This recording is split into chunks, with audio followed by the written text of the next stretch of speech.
Hello and welcome to my channel, Get Your Money Right. I am Dorinda Monique. I am an income protection strategist, a financial educator, and personal financial coach. And this is Car Conversations. If you're joining me for the very first time, I thank you and welcome.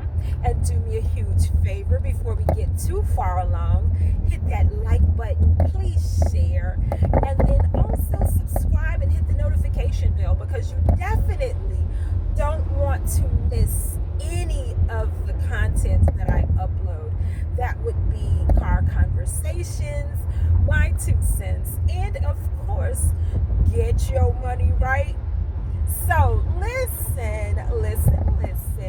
Now that we've gotten all of that out the way, I want you to know I am excited, okay? I am so very excited. I have been contemplating getting on this platform for quite some time and finally took the jump. Because, I'm going to tell you, I had imposter syndrome. Like many others, we have this false narrative that we tell ourselves that I'm not good enough, or someone's going to laugh, or no one's going to accept me, or they're not going to watch, and so on and so forth, right? And, of course, it's all fear because, the person that you're looking for is looking for you. So just because one person doesn't like you or don't like what you look like or whatever the case may be, doesn't mean that there's not 10 others out there looking for the person who looks and acts and speaks and talks about the things you're looking for, right? And I had to tell myself that, like, get out of your own darn way. Get out of your way and get out there and grab it, girl, because no one's going to hand it to you. If it's something you want, you have to reach out and grab it. And most times, the things that you want are only within arm's reach, okay? Now, let me share this with you. On today's Car Conversations, I want to talk about the comment section. OMG, Lord have mercy.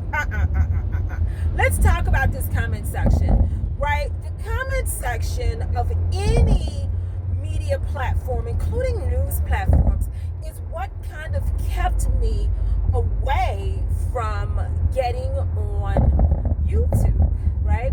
Because, when you stop to look at the comment section, people can be really nasty. Some of the comments is like, oh my God, you feel so bad. You want to just, run away, hide up under the blanket, run in the closet and stay forever, right? And I'm like, I had to just ask myself, what kind of person,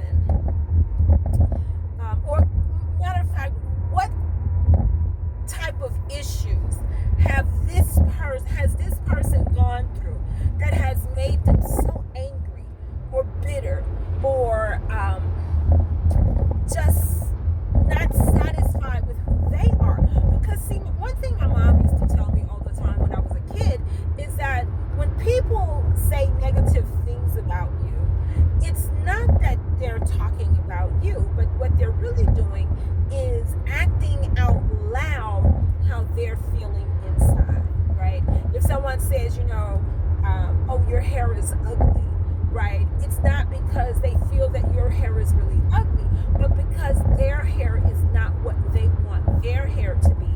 And your hair is giving you vibes, right? And they know it's giving you vibes and they want that vibe, right? Even with the fellas, there's just so much hate, right? And I don't mean hate in the sense of the trending social media idea of hate. I mean hate, like the opposite of love, hate. There's so much hate out here in the world today that it's sickening, it hurts. It brings a lot of pain to me, to be perfectly honest with you, because when I read some of the comments on different videos and Facebook posts and TikToks and things like that, it's very, the comments are very hurtful. It's very nasty, right? And then it makes me wonder, well, now I can really understand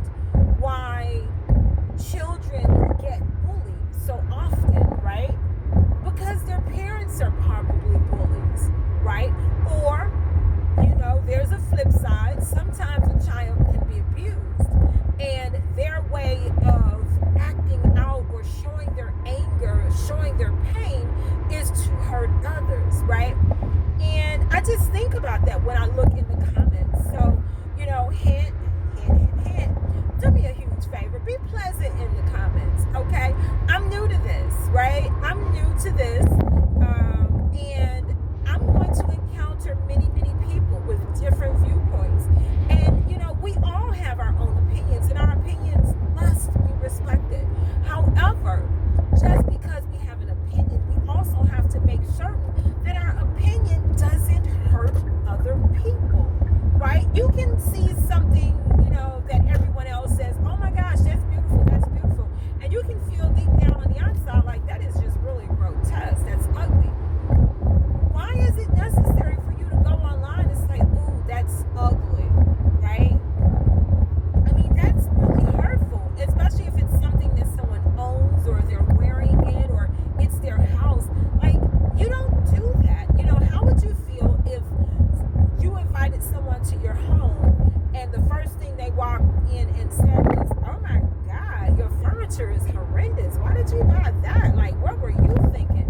Child, what's on your mind? Like, ugh. How would you feel, guys? How would you feel if you went to an event, right?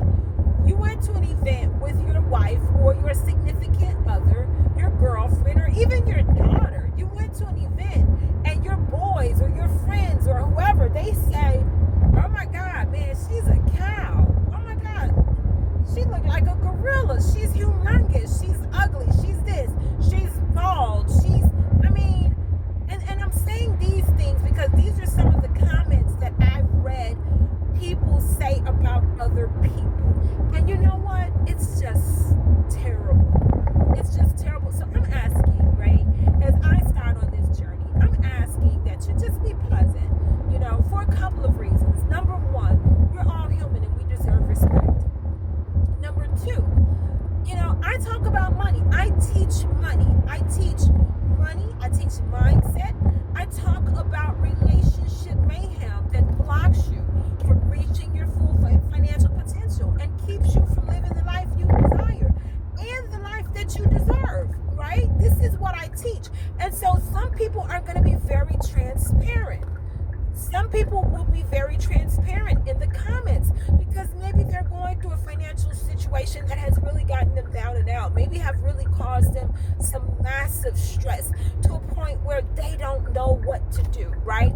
I saw a video of a home that was just really, really in poor condition, and it had been since spring of 2020. And people really just tore this lady apart. And I had to remind people that, at the beginning of spring 2020, we had the beginning of COVID-19. And children were stuck at home with their parents. Schools were shut down and people were on curfew where I'm at. We were on curfew. And, this family, I believe it was a single parent household, and the young lady had 3 or 4 children. Can you imagine normally going to work and normally your children going to school, and then all of a sudden your world just comes to a halt, where now you're stuck in the home trying to work, trying to parent, trying to teach, trying to be the butcher, the baker, and the candlestick maker, and your children are at home and they're running wild and they're being disobedient and you can't stop them because you're trying to work, and they're fighting and just chaos. After a while, it takes a mental toll on a person. Matter of fact, after a while, not only does it take a mental toll, but a person can drive themselves into a deep depression. And I think we forget that, right? I think we truly forget that. And in doing so, instead, we make light of a situation and we tear a person apart, not understanding that for them, life happened. Right? For them, life happened. And so we have to learn how to be more compassionate, especially dealing with finances, because people have varying degrees of financial hardship. And what one person may do, another person may not have the common knowledge or the wherewithal or whatever to do it. You know, they may not be aware. They may not have been taught that. They may not have been shown that. And so it's very important that we learn some compassion. So I'm making my very first post a plea for compassion as you view my channel, because it's very important that we treat people the way that we would want to be treated, not just today, but always. So again, welcome to my channel. I'm Dorinda Monique. I look forward to seeing you here on Get Your Money Right, as we have car conversations and I give you my 2 cents. Take care.